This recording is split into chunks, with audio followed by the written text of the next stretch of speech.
Good morning. See, we already started the third chapter, that is triangle, and we learn many concepts, many theorems in that. Today also we have to learn the different theorems and different concepts to solve a 3.4.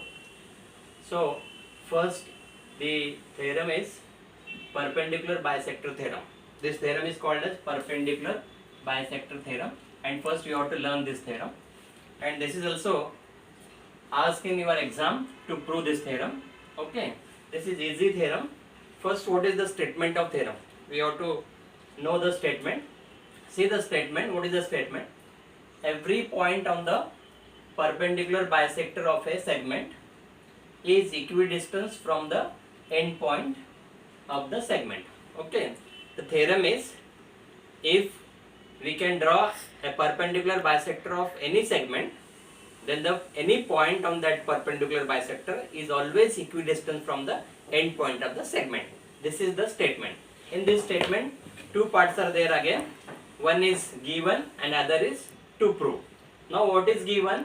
See, a segment AB is there and L is a perpendicular bisector. This is given to you, and P is any point on the that perpendicular bisector. This is given. And what is to prove? You have to prove the distance of this point P from A and B is equidistant. Okay, means distance of P from A is equal to distance of P from B. You have to prove this. Okay, so you have to write down first given here. Given is line L.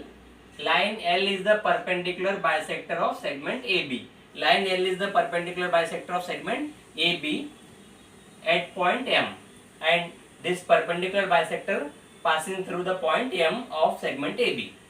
Okay, P is the any point on line L. This is line L, and P is any point taking on this line L. Okay, this is given to you. Now what to prove?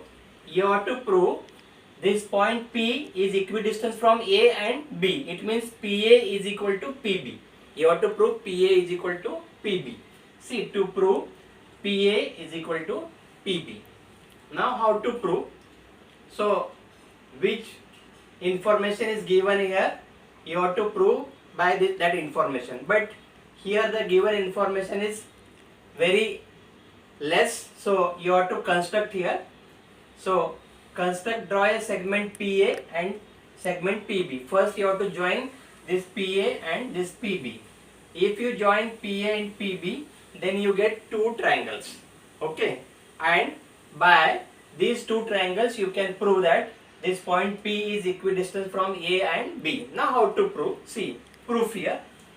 Now you have to take these two triangles. First triangle is PMA, second triangle is PMB. Two triangles are there. So take these two triangles. In triangle PMA and triangle PMB, in these two triangles, what we know? We know that this PM side, means segment PM, is common to both. So you can write that segment PM is congruent to segment PM. And what is the reason? Reason is this is the common side between these two triangles. So it is common side. This is the reason. Now second, this is perpendicular bisector, means this angle is 90, this angle also 90.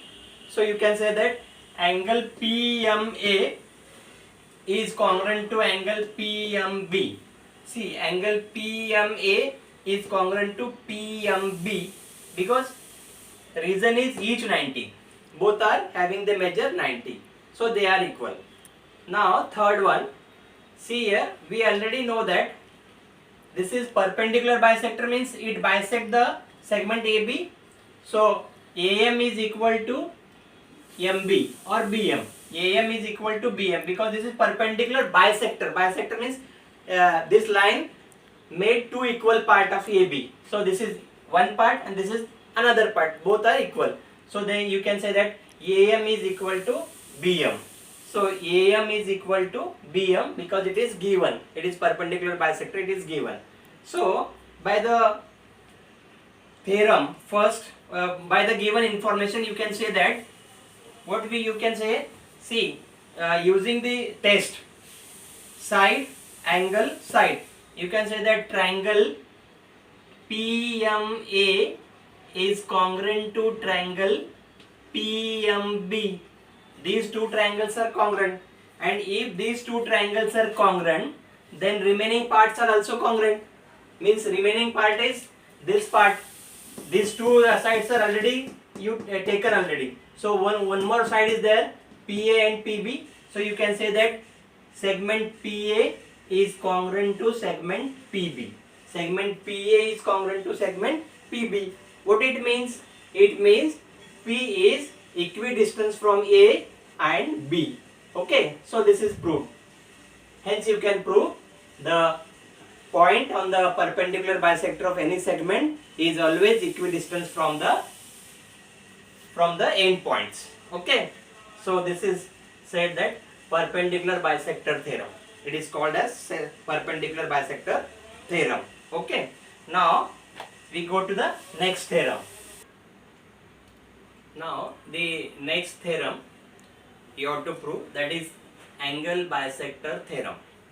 Angle bisector theorem. Now what is the statement here? The statement is any point equidistance from the side of an angle is on the bisector of the angle. Now see, this is the angle PQR and point A is inside the angle, in interior of the angle, and the distance of AB is congruent to AC. This is given to you. Means one angle is there and a point interior side of the angle is equidistant from the side QP and QR. That is AB and AC. So the distance means you can take the perpendicular distance, that is AB is perpendicular to QP and AC is perpendicular to QR. This is given to you. Okay. See, A is the point in the interior of triangle PQR. Segment AC is perpendicular to QR. Segment AB is perpendicular to QP and AB is equal to AC. It is given. Okay. Always we take the distance perpendicular. Okay. So you can draw the perpendicular here. AB and AC are the perpendicular distance from the side PQ and QR, and AB is equal to AC. It is given to you. Now what to prove? You have to prove ray QA. This ray QA is angle bisector of PQR. You have to prove this. It means you have to prove that angle PQA is congruent to angle RQA. You have to prove this. Means this angle is congruent to this angle, you have to prove. Okay. So how to prove? See here, you have to take two triangles here. In triangle, which triangle? See, ABQ. In triangle ABQ and triangle ACQ. Triangle ACQ. What we know here? You know that this is 90 degree and this is 90 degree, means both are right angle triangles. Okay. So if they are right angle triangles, means QA is a hypo of this triangle also and this triangle also, and it is common to both. So you can say that hypo QA is congruent to hypo QA. This is common side. Reason is common side. Common side. Right. And AB is congruent to AC. AB is congruent to AC. It is given to you. Right. So see here, hypo and one side. Hypo and one side. Hypo of first triangle and one side of a first triangle is congruent to corresponding hypo of second triangle and side of second triangle. Then also these two triangles are congruent. The test is hyposide test.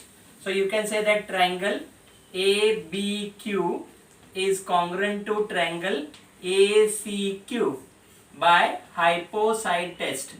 Hyposide test. Okay. If these two triangles are congruent, it means other parts are also congruent. Okay. Now which part? See, angle ABQ is congruent to ACQ, and angle BAQ is congruent to angle CAQ, and angle BQA is congruent to CQA. It means you can say that angle BQA is congruent to angle CQA, okay, by corresponding angle of congruent triangle CACT. CACT. It means what? This angle is congruent to this, means PQA is congruent to RQA. Therefore, you can say that PQA is congruent to RQA. Okay. So, same angle with different name. Same angle with different name. And lastly, you can say that if these two angles are congruent, it means QA is a angle bisector of PQR. QA is a angle bisector of ray QA is a angle bisector of angle PQR. Okay. So in this way you can prove this theorem. Now one more concept is there. Today only we have to clear the concept, and in next lecture we go to the exercise. Only today you clear your concept for that exercise. Right. Now next one. See here, the next properties of inequalities of sides and angles of a triangle. Means what is the relation between side and angles? If a side is greater, then the angle opposite to that side is greater, and if side is smaller, then angle opposite to smaller side is smaller. So how to prove this now? See here. First, given is one triangle is there, that is XYZ is triangle, and in this triangle XY is smaller than XZ, means XZ is greater and XY is smaller. Now you have to prove that the angle opposite to greater side is greater, means this angle is greater than this angle. You have to prove. Okay, XYZ is greater than XZPY. You have to prove this. So how to prove this? See here now. In given a triangle XYZ is there, side XZ is greater than side XY, and now you have to construct here. Take a point P on side XZ such that XP is congruent to XY, or XY is equal to XP. Okay, XY is equal to XP, and draw segment YP. Then you get a triangle here, triangle XYP. Okay. Now in triangle XYP,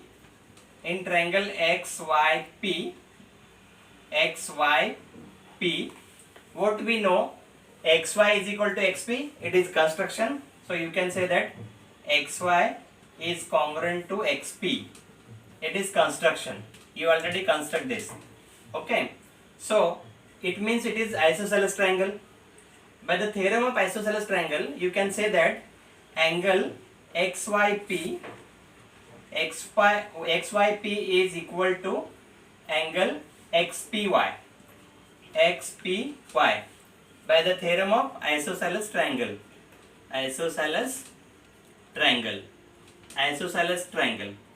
Okay. Now this is equation number 1 now. Okay. Now see here, this XPY, this angle is exterior angle of YPZ. This angle is exterior angle of YPZ. Means angle XPY is exterior angle of triangle YPZ. This is the exterior angle YPZ. Okay, the XPY is a exterior angle of YPZ. It means this angle is greater than remote interior angles. You already learned the remote interior theorem. So this is exterior angle, means this angle is greater than this angle and this angle also. Okay, it means you can say that therefore angle XPY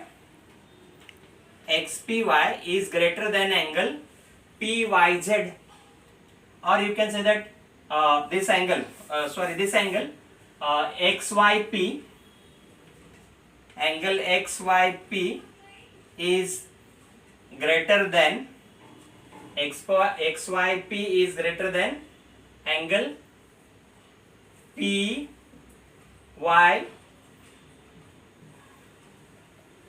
PYZ or PZY. PZY. Okay, XYP. XYP means these two angles are same, means this angle also greater than this angle. Right? It means XYP is greater than PZY.